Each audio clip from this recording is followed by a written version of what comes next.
jemaat di Bandung juga saya sempat melayani online di beberapa gereja yang kita pelayanan online, rekam saudara online di Tuhan. Saudara, hari-hari ini kita masih bergumul menghadapi COVID-19. Karena itu saya menghimbau juga jemaat jaga kebersihan, ya. Khususnya yang sering ke pastori, ya.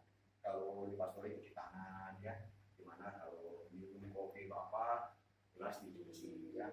Sendok dicuci, jangan sendok sudah bekas pakai disikat lagi timbal lagi, saudara, ya. Itu perlu dengan rumah. Kita masih serius, kita masih berjuang menghadapi COVID. Tuhan, pada siang hari ini tema firman Allah di mana berjudul harga yang harus kita bayar dalam melakukan kehendak Bapa sebagai persiapan untuk kekekalan, ya. Harga yang harus kita bayar dalam melakukan kehendak Bapa sebagai persiapan untuk kekekalan, ya. Mari kita baca firman Tuhan di dalam Lukas pasal 22 ayat 42. Injil Lukas pasal 22 ayat 42. Ya Bapakku, jikalau engkau mau, ambillah cawan ini daripadaku. Tapi bukanlah kehendakku, melainkan kehendakmu lah yang terjadi. Tetapi jawab Tuhan kepadaku, cukuplah kasih karuniaku bagimu. Sebab justru dalam kelemahanlah kuasaku menjadi sempurna. Sebab itu terlebih suka aku bermegah dalam kelemahanku, supaya kuasa Kristus turut menaungi aku.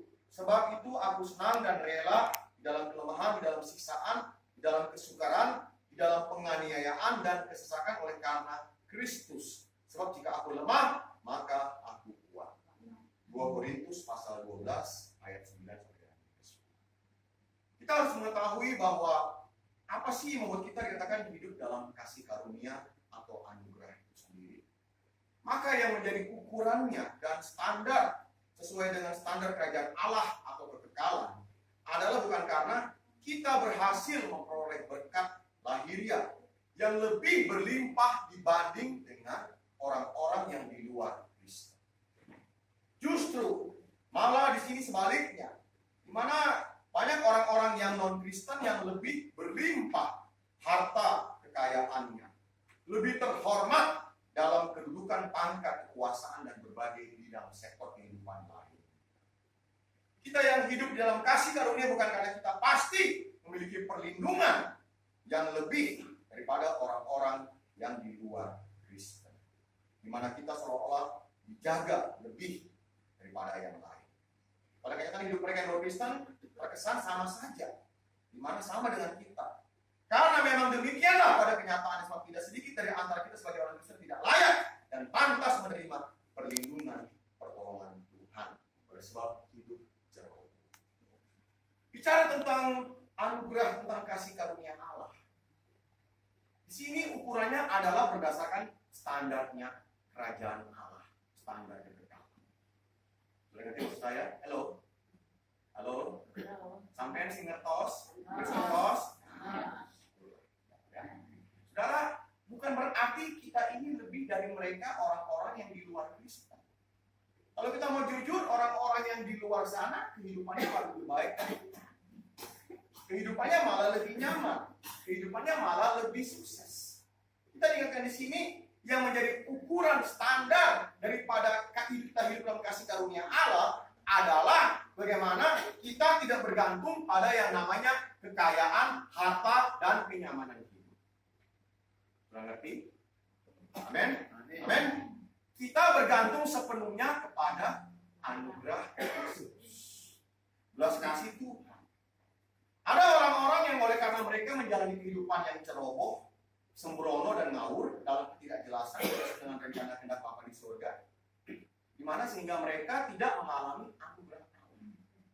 Kita mengenal hukum tabur tuai yang berlaku bagi semua orang.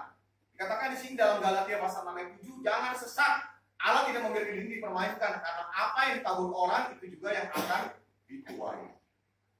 Jika kita tidak bekerja keras, tidak jujur, tidak memiliki roh takut akan Tuhan, tidak hidup kudus, dekat dan bergaul intim dengan Tuhan, mulut kita belum bertobat, mulut kita masih suka ngomongin orang, tapi digesek oleh orang nggak ada, maka hidupnya akan susah. Tapi di sini nggak ada, ya. Nggak ada. Amen. Di Bandung banyak yang saudara, jadi jangan berpikir gimana ketika kita berbicara membayar harga daripada anugerah Allah, kita berpikir bahwa hidup kita akan lebih baik dari orang-orang yang di luar sana. Belum tentu, saudara. Belum tentu. Kalau kita hidup sembrono, hidup ngawur, hidup ngalor ngidul, di mana kita belum bertobat, mulut kita belum bertobat, sikap kita belum bertobat, sikap sok taunya, sikap merasa tahu segala-galanya itu belum bertobat, berarti kita sama saja dengan yang di luar sana. Ketika di Bandung, saya sempat ngomong agak keras sama jemaat di Bandung. Ini COVID-19 akan berlangsung selama kurang lebih 2 tahun lebih. Masih lama.